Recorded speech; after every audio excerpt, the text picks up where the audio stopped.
అహల్యని బెనర్జీ అనే అబ్బాయి కాపాడి తన ఇంటికి తీసుకువెళ్తాడు. తన అమ్మా నాన్నని కూడా పరిచయం చేస్తాడు. నేనేమవుతానని మీరింత సాయం చేశారు అని అడుగుతూ ఉండగా, నువ్వు నా చెల్లిలాగా ఉన్నావమ్మా, కాపాడడానికి రక్త సంబంధమే అవసరం లేదు అంటూనే అహల్యని ఒక చెల్లిలా భావించి తన ఇంట్లోనే ఆశ్రయమిస్తాడు బెనర్జీ. ఇక అహల్య ఒంటరిగా రూమ్లో కూర్చొని బెడ్ దగ్గర కూలబడి వెక్కి వెక్కి ఏడుస్తూ ఉంటుంది. నేను లేనని బాబు ఆకలికి ఏడుస్తూ ఉంటాడు. నేను లేనని గౌతమ్ గారు బాధపడుతూ ఉంటారు. ఇప్పుడు బాబుకి ఆకలి అవుతూ ఉంటుంది. ఇప్పుడు బాబుని ఊరుకోబెట్టే వాళ్ళెవరు?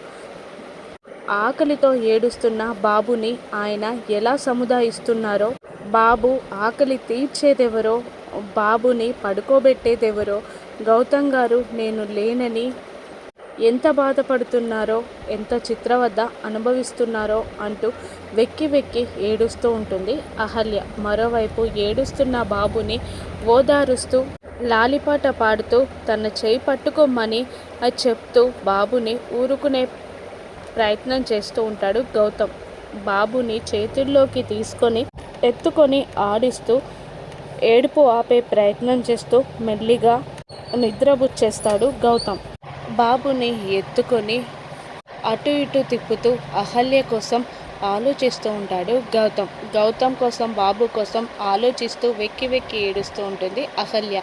వీళ్ళిద్దరూ కలిసేదెలా? అహల్యని కాపాడిన వ్యక్తి ఎవరు?